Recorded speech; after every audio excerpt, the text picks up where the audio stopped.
Todos en casa, pero me dio ese efecto, me vi en pantalla y dice, uy, capaz que todos en casa hicieron lo mismo.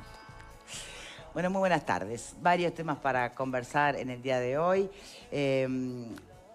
Vamos a empezar con lo que fue la noticia del día de ayer. Justo nosotros la recibimos durante el transcurso del programa al aire, entonces fue poco lo que pudimos profundizar, pero tenía que ver con los restos hallados en el batallón 14, su identificación.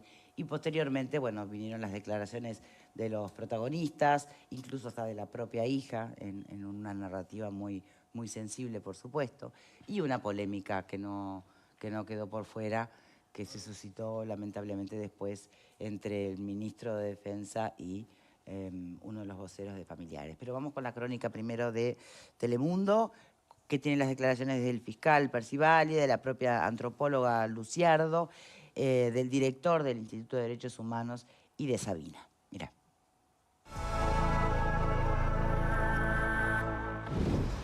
Luis Eduardo Arigón Castel.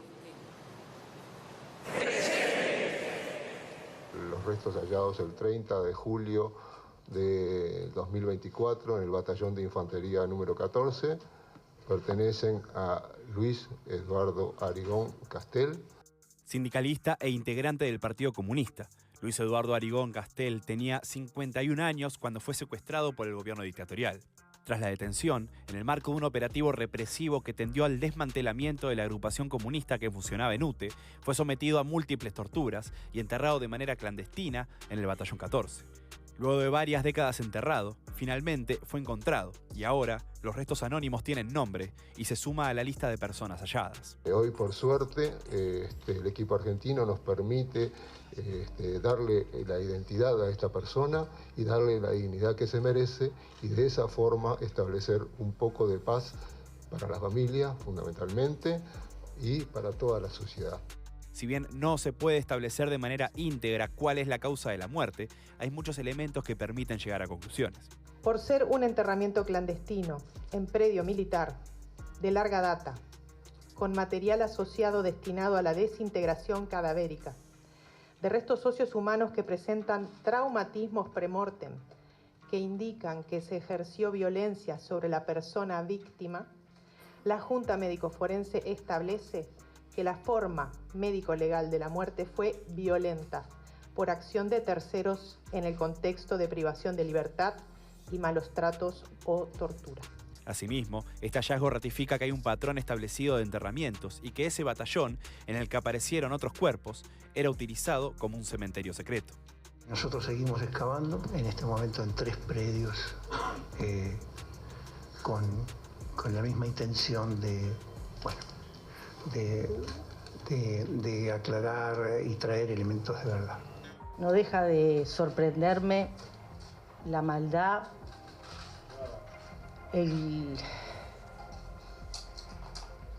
la cobardía con la cual fueron tratadas estas personas, porque no hay otras palabras para decirlo. Era un padre normal, ese es el recuerdo que yo tengo. Hacía asado los domingos, venía a almorzar porque trabajaba de mañana y de tarde, entonces venía, almorzaba y se volvía. Tocaba el violín, le gustaba tocar violín, leía mucho y obviamente que tenía ideas muy claras por las cuales se jugó la vida.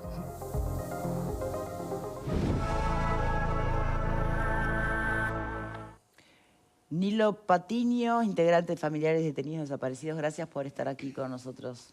Buenas tardes, mucho gusto. Bueno, una primera reflexión, ¿qué significa cada vez que aparece? Bueno, cada vez que aparece un cuerpo es un poco conmovedor.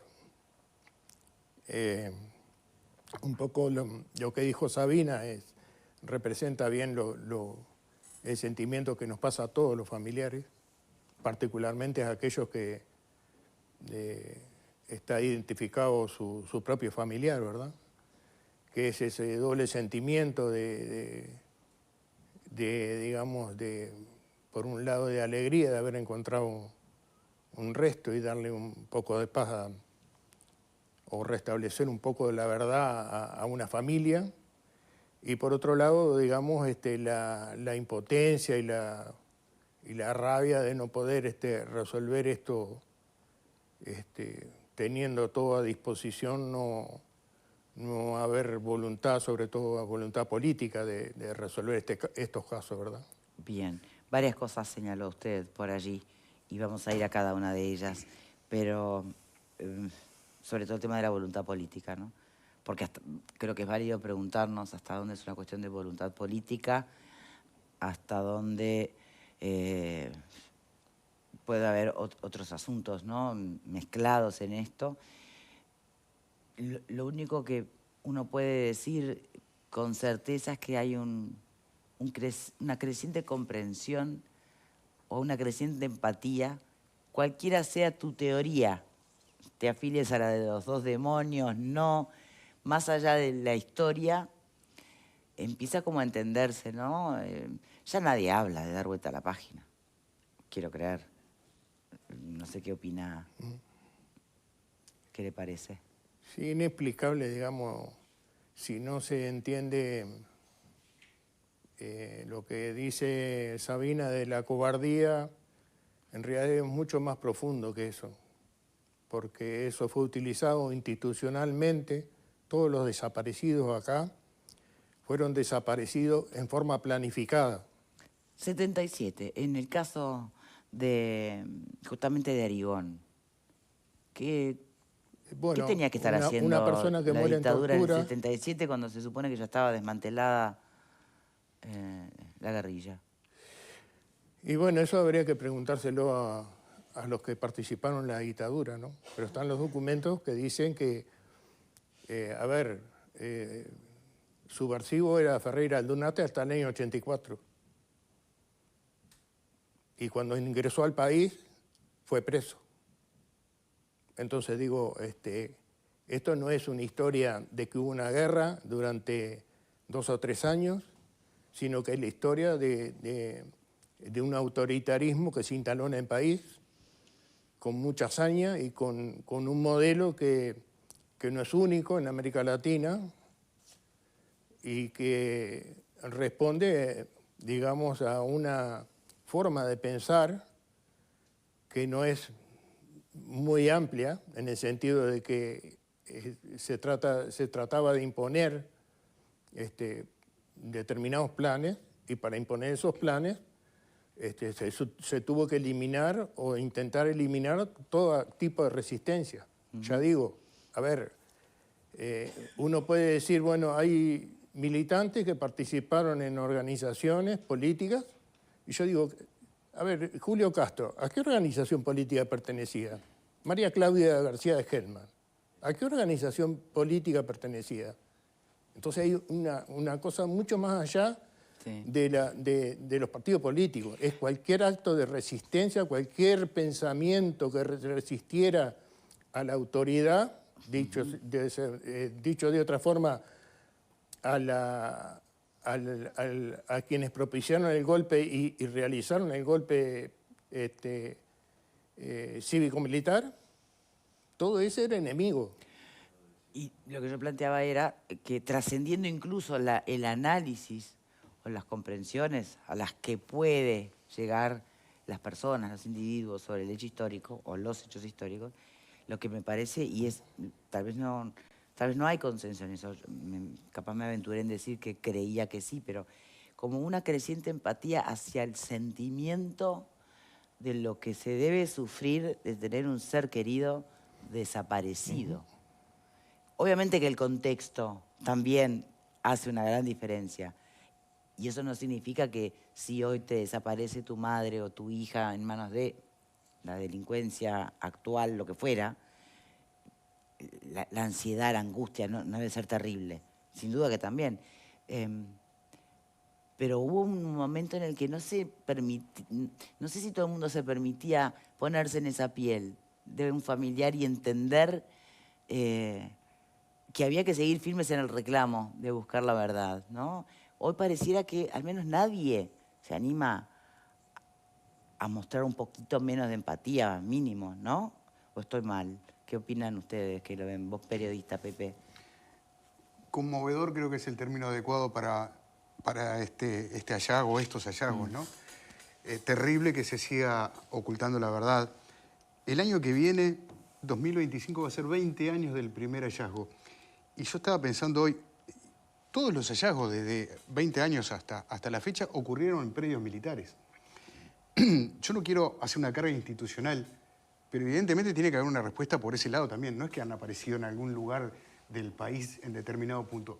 Es decir, lo que mencionaba el tape tiene que ver con ese patrón de enterramiento, ¿se de puede hablar de ocultamiento, cementerio de tortura. clandestino en el batallón 14? Bueno, sin duda. Ya lo hay. Eso está informado por el propio ejército en 2005. Glodowski, que era un coronel, jefe del Estado Mayor Personal de Bertolotti, marcó 2 lugares en el 14 de enterramiento clandestino. O sea, el batallón 14 además es muy especial porque al no haber presos políticos no hubo información de que ahí pudiera haber enterramiento. Esa información viene del ejército. Y bueno, y después con lo de la Operación Zanahoria, ¿no? Que también se pretendió disuadir un poquito de dónde podían estar los restos. Sí, lo que se comprueba ahora es, digamos, es una comprobación de hechos, pero en realidad la información estaba de antes. No sé si me llevo Bueno, a y eso me lleva al otro comentario que usted hace, lo de la voluntad política. Porque si desde tanto tiempo está esa información que remite el batallón 14, ¿cuántas personas ya se han encontrado en el batallón 14? Claro, acá hay ¿Cuántos van ya que se encontraron en el batallón 14? Acá hay un hecho central, que es que todos estos actos fueron institucionales. De tal manera que la respuesta debe ser institucional. No es 2 oficiales que se le ocurrió enterrar en un predio militar a fulano de tal o mengano de tal. O porque se le murió la tortura porque los ejecutaron. Sí. Porque hay de las 2 situaciones, ¿verdad? El tema es cómo lograr que institucionalmente aparezca esa respuesta. Pero son 3 o 4 los hallazgos en el batallón 14. 3 en 14. 3. Sí, yo, en esa línea de lo que mencionaba también le quería justamente preguntar a Patiño, porque, a ver, esa responsabilidad institucional, producto de justamente que estas apariciones fueron en predios militares, estaría más vinculada a personas que hoy no están en la institución militar, o retirados militares, por ejemplo, por cuestiones, obviamente, del paso del tiempo. ¿Cómo se compatibiliza eso? Porque la institución. Uno puede hablar del Estado uruguayo y no lo va a representar un solo gobernador, un solo presidente. Y esto es igual. De hecho, el ejército nunca dijo, nosotros hicimos esto, está mal hecho, y condenamos lo que se hizo. Nunca lo hizo. Y no lo hizo porque hay un respaldo institucional hacia esos hechos. Eso es lo más grave de todo. De ahí que la verdad no salga, que la información no salga. En la medida que no se rompa eso y se comprenda que es un acto institucional lo que hay que hacer, es muy difícil que salga la información. Entonces vamos a estar excavando no sé hasta cuándo. Por acá. Y eso se confirma porque si uno entiende la institución ejército particularmente, seleccionando lo que son las Fuerzas Armadas, pero es un calco en las otras 2 fuerzas, uno puede constatar que no es una institución democrática, es una institución que respeta el mando. Y ahí son órdenes las que se hacen y ejecuciones de órdenes y la respuesta de lo que se hizo. Y todo eso está escrito además, porque siempre hay un responsable. Es una institución que tiene una organización totalmente piramidal. Entonces, tan piramidal que el que notoriamente da el visto bueno o resuelve las desapariciones es el comandante en jefe del ejército. De aquellos casos que están los enterramientos en predios militares del ejército. Y hay un relato hasta de un general, de general Aguerrondo, cuando van a enterrar un cuerpo. Bien, pero por más responsabilidad que usted atribuye a la institución, ¿no? ¿Alcanzaría con una orden? ¿O habría que torturar a la gente para que hable si no tiene ganas de hablar? No, acá, si se trata que estamos en un régimen democrático y el comandante de las Fuerzas Armadas es el presidente de la República. Exacto. Junto con el ministro de Defensa, sí. Son ellos los que tienen que pedir. Y hay experiencias de eso. A ver, cuando se ordenó, Tabaré Vázquez ordenó en 2005 pedir un informe sobre los desaparecidos, que mitad es cierto y mitad verdad, y mitad mentira, él lo ordenó. Lo que no ordenó fue que aparecieran los nombres de quiénes eran los responsables, y lo que no ordenó fue que aparecieran los documentos donde estaba eso. Pero realmente pregunto, ¿usted cree que por más que lo ordene Vázquez o Luis Lacalle Pou o quien sea el futuro presidente y futuro comandante jefe de la fuerza, orden mediante, decreto mediante, llámele como quiera, el que tiene la información, que todavía esté vivo, ¿no? Y no la quiera dar, ¿no la va a dar? Yo creo que acá lo que hay es un gran temor, porque además los militares se han ocupado de conservar cierto poder para autogobernarse. De hecho, tenemos muchas experiencias en ver los actos que pasan cuando se va a tocar la caja militar, los militares salen. Cuando se va a pedir informe, cuando se pidió el informe de 2005 de Bertolotti, lo pasaron a un tribunal de honor, porque había un montón de generales que no estaban de acuerdo. Y de que después fue incluso homologado por el Entonces digo, jefe de las Fuerzas Armadas. acá hay un problema mucho más serio que el de los desaparecidos. Bien, pero que en lo que remite concretamente a los desaparecidos, que es lo que hoy nos convoca, ¿no? Se puede entender perfecto la sensación de la necesidad de ese reclamo de que alguien dé la orden, pero bajamos 2 minutos a tierra la idea, y cuál es esa orden y con qué herramientas se puede hacer cumplir cuando en realidad, si no quiere hablar a alguien, no va a hablar. Es la razón por la cual no ha hablado hasta ahora, y los que hablan, los que han tenido la voluntad de hacerlo, han sabido cómo hacerlo. Entonces, ¿cómo se obliga a que se hable? Bueno, hay formas, hay formas. ¿Cuáles? Hay experiencias. A ver. Por ejemplo, cuando los militares no dan los documentos, se tiene que permitir a que entren investigadores de afuera a revolver los papeles del ejército. Y eso pasó en la Armada, por ejemplo. Y ahí aparecieron 2 casos a propósito de ese trabajo y de un equipo que entró a investigar los archivos del FUSNA, 2 casos de 2 argentinos que los secuestraron en Uruguay y los entregaron a la policía paraguaya y los hicieron desaparecer en Paraguay. Y los restos aparecieron en Paraguay.